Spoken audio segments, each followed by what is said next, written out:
Hello everyone, this is Robin Carter. I'm an independent Stampin' Up! Demonstrator out of Flower Mound, Texas. And today I'm here to share another alternate using the Ho Ho Ho Paper Pumpkin Kit for October of 2022. For those of you subscribed to my channel, welcome back and thanks for watching and subscribing. And if you are new to my channel, I would really appreciate if you would hit the subscribe button below and check out my other alternates that I have done in videos on my channel. Just click on videos and you will see all of them. So today I am here to share an alternate using a mix of products here, but I wanted to make a gift box. As I mentioned in my unboxing, I thought this kit would be fun to make either gift card holders or other things. So with this alternate, I'm going to show you how I made this box using the products. So let's get started. I have some pre-cut materials for you so this video doesn't take as long. I meant to record this video the other day, but my camera, I forgot to plug it back in, and the camera I use for my videos, the battery was dead, so I had to wait to plug it up. So here is how I created this box. So I knew I wanted to use this element from the kit, which I like. And then I wanted to use some other components like the Mary that's in there. And then this Christmas is from the stamps. And then the banner. So I measured this to come up with my dimensions for my box because I wanted a little bit of matte around it. So this is the bottom part of my box. Now don't get worried about the 15ths and the 16ths. I will show you here in a second how you get that or why it's such a tedious measurement. And the top, the lid part, is 8 by 5.5. So for it to fit together fairly easily, you need your bottom part to be just a tad smaller than your top so that it fits inside each other. If they're the same size, it's not going to fit. So that's how I came up with this measurement. So for any box you're doing, you want the bottom. I just take off about 1/16 of an inch off both sides from the top. Okay, so that's our top measurements. And then you want to score them. So I decided this box I wanted to be 1 inch high. So you could increase your measurements if you wanted a bigger box. So I've already scored this one, but I'm going to score the bottom. So let me get out my scoreboard. Move some of the stuff to the side.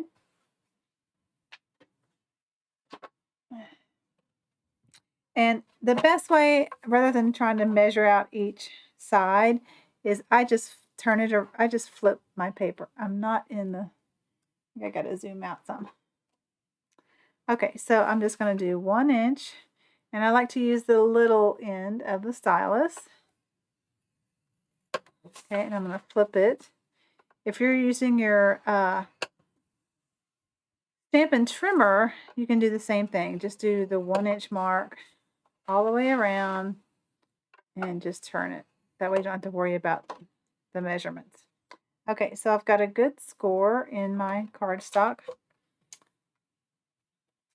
I'm going to move my trimmer. Now for the top, I wanted it to be decorated with the stars from the kit and the early espresso ink spot. And I'll show you what I did kind of to get them centered. This is where you can use a ruler, or I think even in your kit, see if they still, yep, they include a ruler here at the bottom of your instructions. But I just used my Stampin' mat. And, well, actually, that's not big enough. So for this side, I did do it, because then I didn't have to have two things. So let me see if I can zoom back in and show you a little what I did. So I centered this piece. You can see here it hangs off 1/4 of an inch off each inch marking. So then I know that 3.5 is the center. So I started with the center, and then it might be hard to see, but my score lines are there. So then I did those here. And I did the same thing to the other side. Now for this piece, I think I had a larger piece of grid paper, and I did the same. I'll just show you. I centered it up on a bigger piece of grid paper, or let's use the ruler out of the kit, because I think I actually used a real ruler. And it doesn't matter which mark you want. So let's just pretend the 6 is the center. And since this is 8 inches long, I'm here between the 2 and the 10. 6 is the center. And then I did this one about half an inch in, half an inch in, and then I just kind of split the difference by eyeballing where the center would be. So I pre-stamped all the stars. I knew it would take a long time to do that on video, but I think you get what I'm doing here.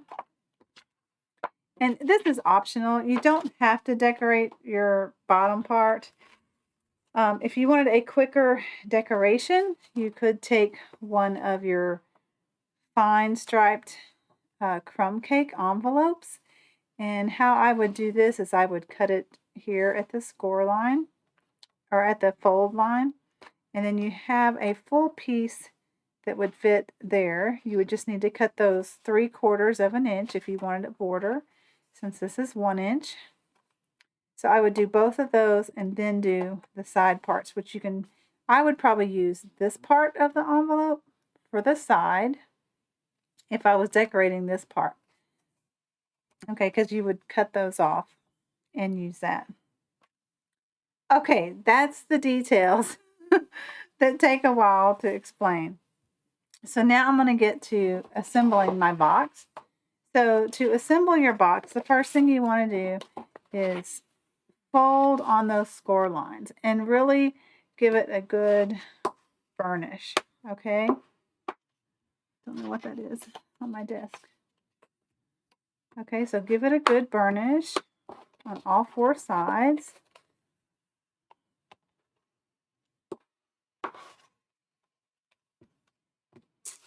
Okay, and then if you've decorated the top, it helps you remember which one was the top and which one was the bottom, rather than waiting to the end. All right, so let's burnish all 4 sides of the top.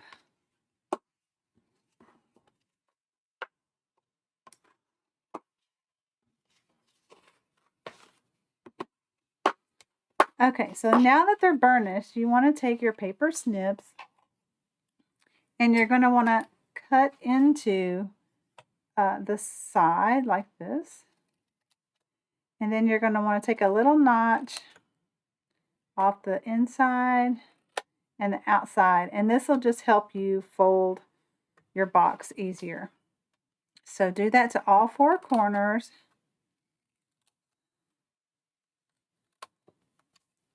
And if some hang on, just give them a little pull and they'll come off.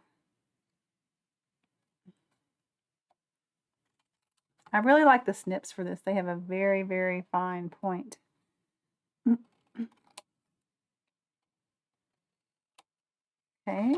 and one more for this piece.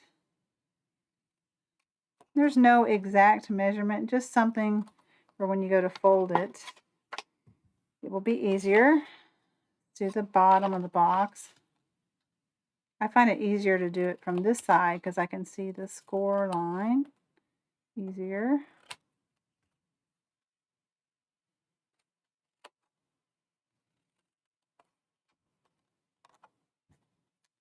See, I didn't quite get that one, so I'm going to come in and do that more. 2 more. So if you are watching this video, I'd really like a comment of telling me where you are from, what state you live in. If you're in the US or if you're in other countries, let me know. Okay, so that's all of our cutting. Get rid of the little snips. Okay, and so now you would want to use a liquid adhesive and or like a tear and tape type material, a double stick, very strong adhesive. Probably even the very strong would work. If you're going to use a liquid, it's going to take longer, and just because you might need to hold it there a second to dry, I'm going to use some double-sided tape I have. And even though I can tear it, I don't know why I like to cut it. So I'm just estimating some small pieces. And here's an important part. So where your box folds like this, you want to put the tape on this side, not the inside. Okay, does that make sense? So put your tape here, and I just run it along the outside of where I've made the little corners. And like I said, I cut it, so if I get it a little longer, I'm not that worried about it. I can trim it. I'm just a cut person, not a tear person.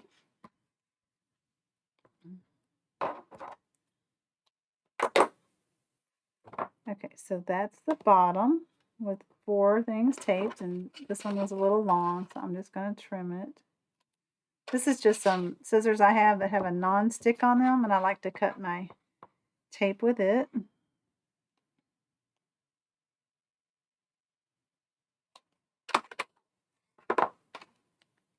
All right. Again, you're doing the top side.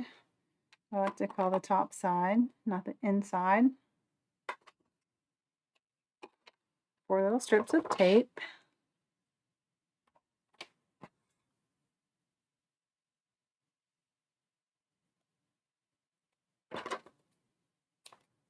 I'll go ahead and cut this other one. It's not to find the end every time. All right, I have 2, one for here and one for here. And then I also like to take my bone folder and just make sure the double adhesive is really burnished into the paper.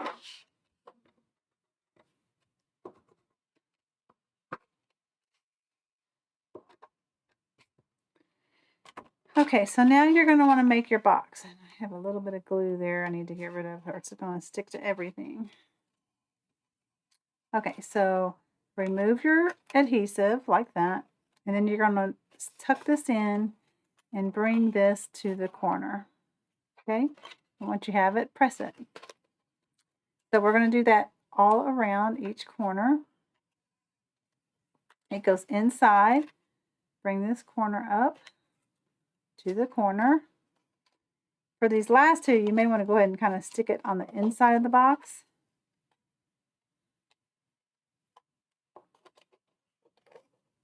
I probably should have wore a different color shirt. My white shirt's blending in with everything. Let me pull up my sleeves. Maybe you can see it a little better. Okay, and that's the final one. Okay, so there's our box, and I just kind of make sure it's good. We're going to do the same thing to the top.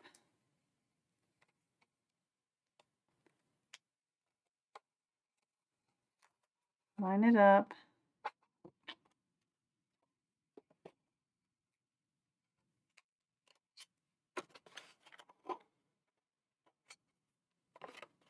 Like that.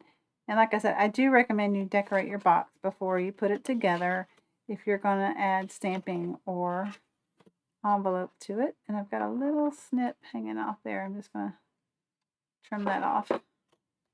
So see, if you didn't put them on the inside, you got to poke them. And my nail broke off on this thumb. Okay, so there is our top. All right, so I'm going to get rid of all these little scraps. Try to keep my desk tidy for you. So here is the completed box, and just let me show you. Yes, you might be disappointed if you only got $1 for Christmas, but just imagine this is a $100 bill. I figured if I put a $100 bill in there, I might forget and or it get lost. So it will fit that. I know it would fit like a Reese's candy bar. Also, if you were doing any of the gift pockets that I shared earlier, those would fit in there. as well as the gift card holders that I shared in my previous video. So that would be a little more of a present to present your gift cards with, would be in a nice little decorated box. You could put some tissue or some shred paper in the bottom to help fill it. Okay, now one thing I forgot to do, but you can do it afterwards, is I put a little notch in the top of my box. I think that way you can see it. So that when it's put together, and again, this is a very tight fitting box. You have something to kind of grab so you can open up the box. But there that is, and I wanted to use some materials from the kit. So let's see if I lost them when I showed you what I was going to use. Okay, so I used the Mary. It's right here. I'm going to put them in my box. The blue, got a piece of hair in there. Blue banner, and then I used one of these. Now, I wanted to give it a little more pizzazz. So earlier I stamped my snowflake stamp that comes with your kit. I used that stamp and stamped in the center of these. Now I did use a old retired Stamp-A-Majig to get the perfect placement of that. And here's my imaging sheet so that I got that perfect. Again, this is an optional step. It takes a little bit of time, especially if you're wanting to be precise with your alignment, but that's how I did that. All right, so let's stick that on our box. And for that, I'm going to use my Tombow multi-purpose liquid glue that I put in a fine tip bottle. And I'm just going to go along the bigger spaces here and put a few in the center of the snowflakes or the pattern, whatever you want to call that. All right, and then I'm going to put it on my box, and I'm going to do my best to center it, and that's why I like to use the liquid adhesive, because it gives me a little wiggle room to move it around till I think it's in the center. And I'm just eyeing that. I think that looks good.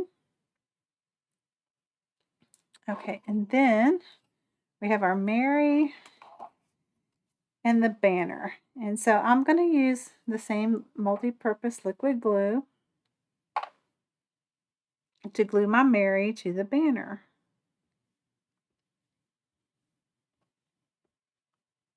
And I'm just kind of putting it in the bigger spots. Don't know if that Y will stay on there. Sorry, I have to kind of run it off the end of my desk to pick it up.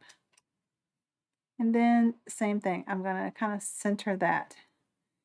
Now you want to be careful with your wiggle room with your multi-purpose glue, because the letters are very, well, not as wide. So if you scoot it all around, you might have a mess of glue between your letters.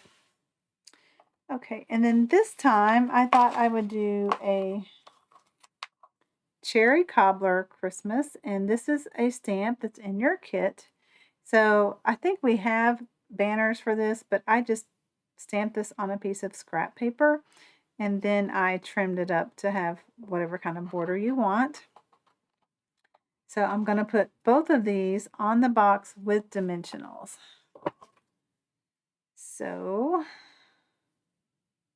and I want it to have plenty of adhesive so it doesn't fall off. So as you can see, I cut my dimensionals in half. So even though I have dimensionals all over, I've really only used 2.5 dimensionals. So then you want to take your backing off. And before I stick it on the box, I'm going to get one of the snowflakes from the kit. I thought I'd already punched out one of those as well, but I can grab another one. Ah, this is all stuck. Okay, Don't set those by that. So I'm just going to use this size of the snowflake. All right, and I'm going to set him right on top of that other snowflake with a dimensional, but I'm only going to use half of a half. So it'll hopefully sit right on the center and not show too much through. That looks good. All right, so let's put him down. Whoops, did I get my head in there? Put him right on top. It's kind of, this one I didn't line up. I did it opposite. This one I kind of lined up. I guess it doesn't matter. Whatever you like. All right, so then I'm going to have my Merry Christmas. And I think that looks good. It's not centered, it's a little left. And then let me put dimensionals on my Christmas.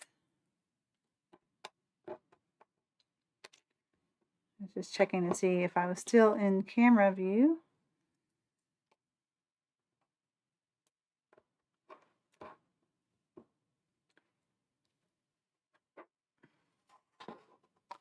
Have to run it off the edge. Okay, and so there is, whoops, I don't want it sitting on the Y, so I'm going to move it over a little bit. And I don't want it on the banner either. You can overlap them if you like that look. So now the true test is, does it fit? Actually, let me do my notches. And since I know the snowflake is in the center, this is just a very small circle punch. It's retired, but you could use any kind of small punch. Or you can manually cut a little V or something to go. So now we want to see if it fits together. And it is going to be snug because we only did a 1/9 of an inch. And it fits together nicely. So there we have a gift box. And you have enough materials. You can make 3 of these boxes if you so prefer. So that is my alternate for today. I don't know how long this video is. Hopefully it's shorter than some. But I will be back tomorrow with another alternate. It's also a box, but it's going to be a bigger box using some other materials. So be sure to subscribe to my channel so you get and ring the bell for notifications of when I post that next video. Again, in case you missed it at the beginning, let me just give you these measurements again. So I did the top at 8 by 5.5. And then for the bottom box, you want to take just a 1/16 or so off of each side so that it fits inside your other box. So I hope that makes sense. If you have any questions, leave those in the comment below and I'll do my best to explain better. I will put still pictures of my boxes on my blog probably tomorrow. So I will have that as well. So thanks for joining me. I hope you're having a great November. Hard to believe it's November already. And speaking of November, don't forget to subscribe to the November paper pumpkin kit called the North Pole Gift Tag. If you do not already have a demonstrator and would like to subscribe using me as your demonstrator, I would greatly appreciate your support.